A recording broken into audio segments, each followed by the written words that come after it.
get to Arcan-splaining with Christian Arcan. All right, let's get to our... Always interesting when Arcan decides to It is interesting when he decides to do it. I got to tell you, I love Hot Pot. Sorry, Mego couldn't do the show today, so instead you'll hear what Argand has to say. Mego's busy, maybe she is on a plane. That's okay, because it's time for Argand's plane. Oh, baby. I always forget the old baby part's coming there, but yeah. It is time for Arcan-splaining with me, Arcan. And today we're going to talk about something that is maybe returning to the great state of Massachusetts for the first time in literally 40 years when happy hour was banned in this state for really the way I sort of remember it, and I don't remember exactly when it happened, but my father was in the bar business, and I grew up in it. I grew up, from when I was like 9 years old, basically, working in bars and being in bars. And in the 80s in Massachusetts, a lot of folks were driving drunk. That's my recollection too. It was drunk driving, and I thought MAD got involved, Mothers Against Drunk Driving, and I thought that was significant. Why happy hour is out in Boston. And happy hour, as it's defined, is when you serve not half price, but discounted drinks for a certain period of time during the day. And people in Massachusetts may not know that. If you're like a young person here in Massachusetts and you haven't been to other places, you don't know even what happy hour means. That's what it is, and that's why it got banned, because they thought if you're selling alcohol at half price. So can I jump in? Did you know when you moved to Boulder? Did you know? They must have happy hour in Boulder, right? Oh, Did yeah. you know? I worked at places that had happy hour. Where? And I was shocked in Boulder. No, right. But I'm saying, when you first moved to Colorado, were you one of those people and you're like, wait a minute, what's this happy hour business? Yes, I knew what it was because I knew what happy hour was, just because it was still a thing people talked about, like in my household, obviously. It was something that was lamented that you couldn't do anymore. But what happened here in Massachusetts over the last 40 years is, instead of discounted drinks, they just give, from 4 to 6, you can get half off your appetizers. You can get half off of some kind of food item. It just couldn't be the liquor. That was the one thing. So there were all these workarounds, and people tried to do things. But now it appears that lawmakers on Beacon Hill are trying to revitalize nightlife and create more spaces for people to socialize, and that may be the return of happy hour. Doug, you're right, because only so far the Senate has given the green light on bringing happy hour back to the Bay State. Now, yesterday, the Senate approved an amendment as part of their $2.8 billion economic development bill. Massachusetts banned happy hour all the way back in 1984 to combat drunk driving. But State Senator Julian Sear, who is proposing this amendment, says states like Kansas and Illinois that repealed similar bans on happy hour have not seen an increase in drunk driving incidents. So here's what the Senate's amendment would allow. Businesses to be able to sell alcoholic beverages at a discounted price until 10 p.m., with each city and town choosing their own regulations. The amendment now heads to the House. It's unclear if they will take a stance on bringing happy hour back.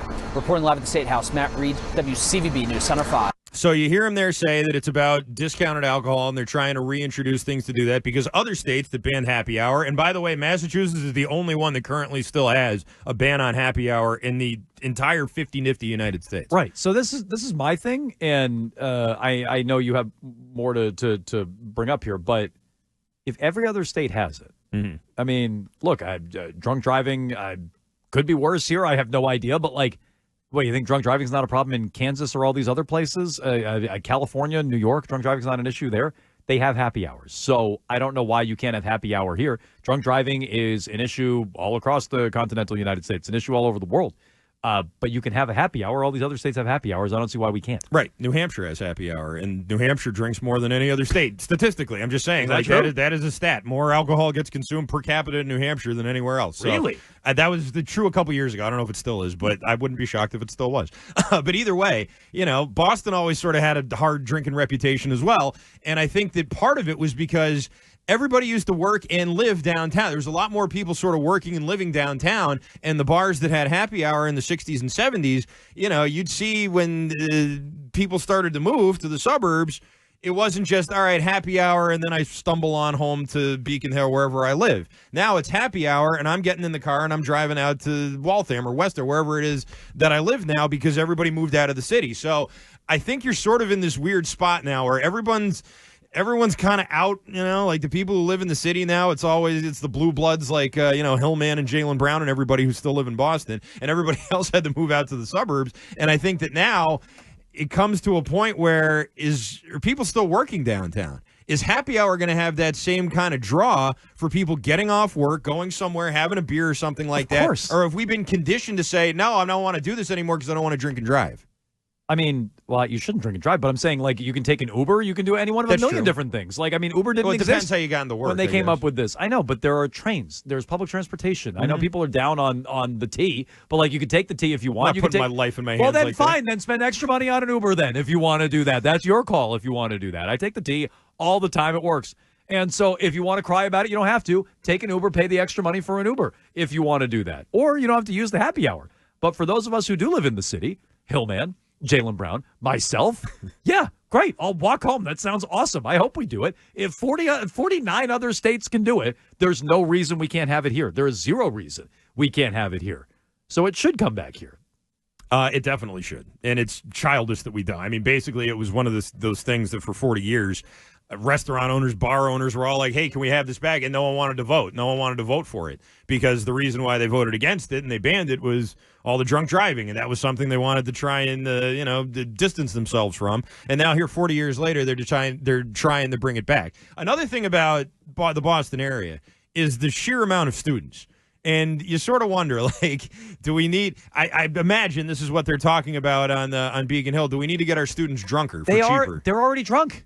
So what's the difference? Like, you know what I mean? Like, what's the difference? Well, they're not going to get drunk? No, they'll get drunk, but they'll get drunk at a party or in their dorms or something like that, as opposed to being encouraged to go into establishments where you can get sued and all the rest of that. I mean, that's really what that's about. Yeah, I mean, over-serving people and I would tell you again, there are a lot of students here, but I would tell you there's a lot of cities with a lot of students, and they seem to figure it out. They do. So to me, like, Boston's small though. Yeah, I guess. I don't see that being a massive issue. If that is your holdup, then what? These kids aren't getting drunk. They're probably getting drunker at parties than they would be at an establishment where they actually have to pay their money to get a drink. I don't have any holdups about this. I think they should have brought this back a long time ago. I think it's ridiculous that they didn't, but I'm just sort of spitballing what may be holding it up and what, if anybody, is still against it. That's fine. But in the Senate these days. If anybody wants to bring that up, I would just say it's a bad reason. That's all. I mean, if that's a valid reason that gets brought up, I don't think it's a very good one. No, I don't is think all I would either, say. Honestly. And so, so Kat always talks about this. So Kat went to the University of Oregon. Her sister went to ASU. And the drinks in Phoenix, and I've done some of this when we were at a wedding in Phoenix, the happy hours are like all day. It's like it's like multiple happy hours throughout the day in Phoenix. It's like you have your regular happy hour, you have your reverse happy hour, you have this and that. It's like there's like 4 different happy hours every day of the week. Meaning, like, within the same day, like on Monday, there's like 3 different happy hours between 2 and midnight. Mm-hmm. I don't think we need to jump right into that in Boston. Let's feel it out. Let's have a happy hour. You can run it until 10. Every establishment can do 1 or however you want to limit it. Like, I think that's fine. But, yeah, I think we're like way, way, way behind the times compared to other cities on that front. Yeah, we definitely are. And the other thing about it is there's going to be restaurants and bars that are doing well.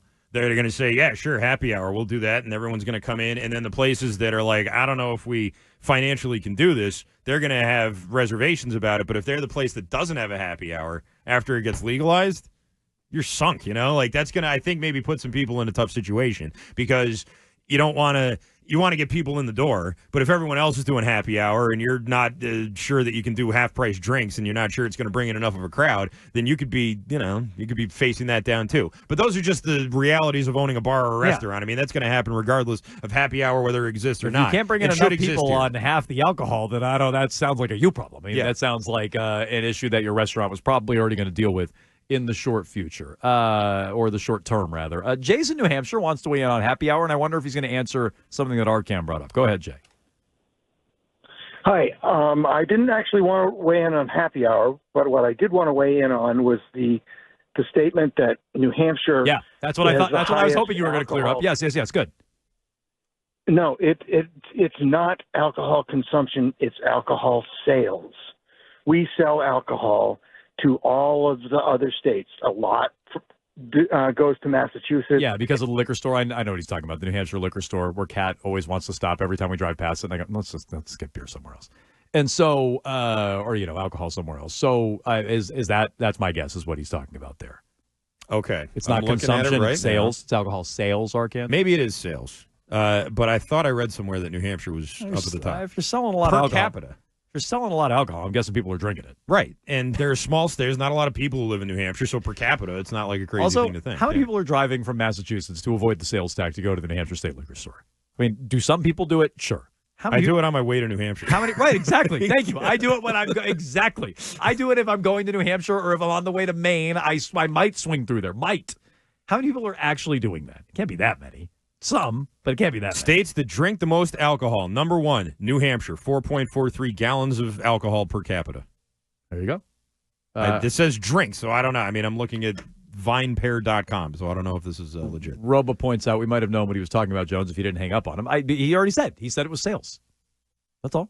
He said people come from out of the state to go buy the alcohol. I didn't need to hear any more of it. I got it. I saw the call from New Hampshire. I knew that's what it was going to be. It was Statista.com. Someone from New Hampshire standing up for New Hampshire saying we're not the drunkest state in the country. That's all that was. I knew what that phone call was before I even saw what it was about. Alcohol consumption per capita from all beverages in 2022 by state. Number 1, New Hampshire. There you go. In your face, Jay. 617. Probably sell a lot of it too, but you're also drinking it.